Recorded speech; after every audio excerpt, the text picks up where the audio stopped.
तो स्टूडेंट जैसा कि देख सकते हैं यहाँ पर मैंने कक्षा 12 के विद्यार्थियों के लिए शॉर्ट स्टोरी से संबंधित 10 ऐसे इंपॉर्टेंट क्वेश्चन से लेकर आया हूँ जो कि यूपी बोर्ड एग्जाम 2021 की दृष्टि से काफ़ी इंपॉर्टेंट है। तो मैं वीडियो स्टार्ट करूँ उससे पहले आपको बताना चाहूँगा कि यदि आप इंग्लिश का कंप्लीट प्रिपरेशन करना चाहते हैं यूपी बोर्ड एग्जाम 2021 के लिए तो हमारे चैनल के प्लेलिस्ट में जाइए, आपको इंग्लिश का पूरा प्रिपरेशन देखने को मिल जाएगा। तो जैसा कि आप लोग जानते हैं कि इंग्लिश शॉर्ट स्टोरी से संबंधित केवल शॉर्ट आंसर टाइप क्वेश्चन ही आपको बोर्ड एग्जाम में देखने को मिलेंगे। इस वजह से अगर आप लेसन वाइज सारे लेसन की short answer type question answer चाहते हैं तो आप आई बटन पर क्लिक करके वीडियो वॉच कर सकते हैं या फिर आप हमारे चैनल के प्लेलिस्ट में जाकर चेक कर सकते हैं।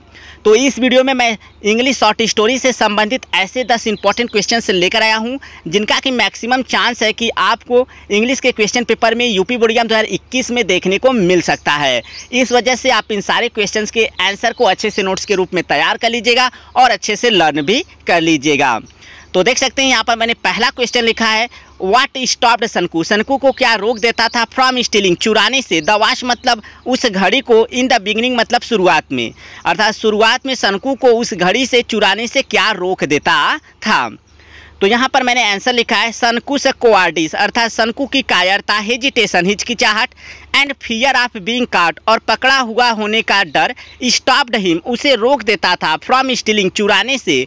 द वॉच मतलब उस घड़ी को, इन द बिगिनिंग मतलब शुरुआत में, अर्थात शंकु की कायरता, हिचकिचाहट और पकड़ा हुआ होने का डर उसे शुरुआत में उस घड़ी को चुराने से रोक देता था। इसके बाद बढ़ते हैं दूसरे इंपॉर्टेंट क्वेश्चन की तरफ। इसके बाद जो मैंने अगला दूसरा इंपॉर्टेंट क्वेश्चन लिखा है वह है, व्हाट वर शंकुस फीलिंग्स, शंकु की भावनाएं क्या थी बिफोर स्टीलिंग द वॉच, उस घड़ी को चुराने से पहले, अर्थात उस घड़ी को चुराने से पहले शंकु की भावनाएं क्या थी। तो इसका उत्तर है बिफोर स्टीलिंग द वॉच, अर्थात उस घड़ी को चुराने से पहले शंकु फेल्ट, शंकु महसूस किया, अ मेंटल कॉन्फ्लिक्ट एक मानसिक संघर्ष, इन हिज माइंड अपने मस्तिष्क में, अर्थात उस घड़ी को चुराने से पहले शंकु अपने मस्तिष्क में एक मानसिक संघर्ष को महसूस किया। His heart was beating very fast, उसका हृदय बहुत तेज धड़क रहा था।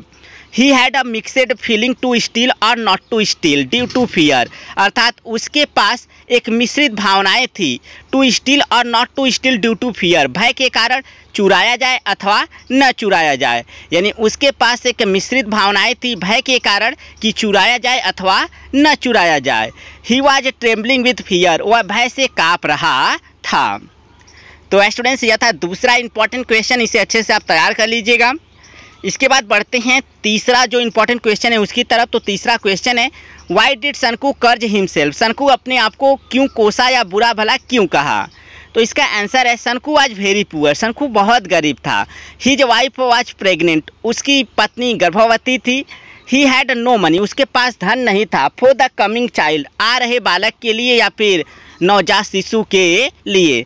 He had no money for the coming child, यानी आ रहे बालक के लिए उसके पास धन नहीं था। द न्यू चाइल्ड मतलब नया बालक, would be an extra burden, एक अतिरिक्त बोझ होगा, ऑन हिम मतलब उस पर, तो बर्डन मतलब जिम्मेदारी या बोझ। The new child would be an extra burden on him, अर्थात नया बालक या नवजात नया शिशु उस पर एक नया जिम्मेदारी या बोझ होगा। सो इसलिए ही कर्ज हिमसेल्फ, इसलिए वो अपने आप को बुरा भला कहा या कोसा। तो यह तीसरा जो इम्पोर्टेंट क्वेश्चन था उसका आंसर था। इसके बाद बढ़ते हैं जो मैंने अगला इम्पॉर्टेंट क्वेश्चन लिखा है वह, तो अगला जो इम्पॉर्टेंट क्वेश्चन है वह है, व्हाट वर शंकुस प्रॉब्लम्स, शंकु की समस्याएं क्या थी, and how did he plan to solve them, और वह कैसे योजना बनाया टू सॉल्व देम, उन्हें सुलझा लेने को या हल कर लेने को। तो इसका उत्तर है शंकुस प्रॉब्लम्स वर हिज डेब्ट्स, अर्थात शंकु की समस्याएं उसके कर्ज थे, पोवर्टी निर्धनता थी, एंड हिज वाइफ्स प्रेगनेंसी और उसकी पत्नी की गर्भावस्था थी। ही प्लान्ड, वह योजना बनाया, टू सॉल्व देम उन्हें सुलझा लेने को, bye stealing the gold watch उस सोने की घड़ी को चुरा करके, आप हिज इंजीनियर अपने इंजीनियर के, यानी शंकु की समस्याएं उसके कर्ज थे, उसकी निर्धनता थी और उसकी पत्नी की गर्भावस्था थी। He plan to solve them by stealing the gold watch of his engineer, he plan to solve them, वह उन्हें सुलझा लेने का योजना बनाया, by stealing the gold watch उस सोने की घड़ी को चुरा कर, आप हिज इंजीनियर अपने इंजीनियर के, यानी अपने इंजीनियर के सोने के घड़ी को चुरा करके वह उन्हें हल करने का या सुलझा लेने का योजना बनाया। तो स्टूडेंट्स ये चौथा इंपॉर्टेंट क्वेश्चन था जिसका कि आंसर मैंने काफ़ी सिंपल वर्ड्स में आपको यहाँ शो किया। इसके बाद बढ़ते हैं अगले क्वेश्चन की तरफ। तो अगला क्वेश्चन है हु वाज द एस्ट्रोलॉजर, वह ज्योतिषी कौन था। Why did he live his house, वो अपने घर को क्यों छोड़ा। तो इसका उत्तर है the astrologer was the son of a farmer, वह ज्योतिषी एक किसान का पुत्र था। ही लेफ्ट हिज हाउस, वो अपने घर को छोड़ दिया। बिकॉज, क्योंकि ही थॉट, वह सोचता था दैट कि he had murdered a man, कि उसने एक व्यक्ति का कत्ल कर दिया था। सो ही लेफ्ट हिज होम, इसलिए वो अपने घर को छोड़ दिया। विदाउट टेलिंग एनीबॉडी, बगैर किसी व्यक्ति को बताए। यह पांचवा जो है बहुत इंपॉर्टेंट क्वेश्चन था, इसे आप अच्छे से तैयार कर लीजिएगा। इसके बाद छठा जो इंपॉर्टेंट क्वेश्चन है वह है how did the astrologer please and astonish his customers. How did the astrologer, कैसे ज्योतिषी, प्लीज मतलब प्रसन्न कर देता था, एंड एस्टोनिश और आश्चर्यचकित कर देता था, हिज कस्टमर्स अपने ग्राहकों को। तो वह ज्योतिषी अपने ग्राहकों को कैसे प्रसन्न और आश्चर्यचकित कर देता था।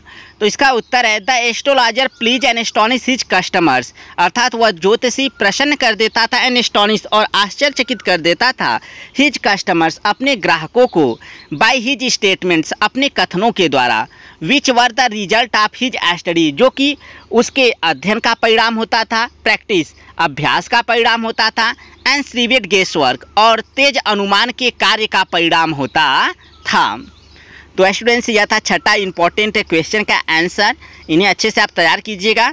इसके बाद बढ़ते हैं सातवां जो मैंने क्वेश्चन लिखा है वह है how much money did the astrologer charge पर क्वेश्चन, अर्थात कितना धन वह ज्योतिषी प्रत्येक प्रश्न के लिए दंडित करता था या आरोपित करता था।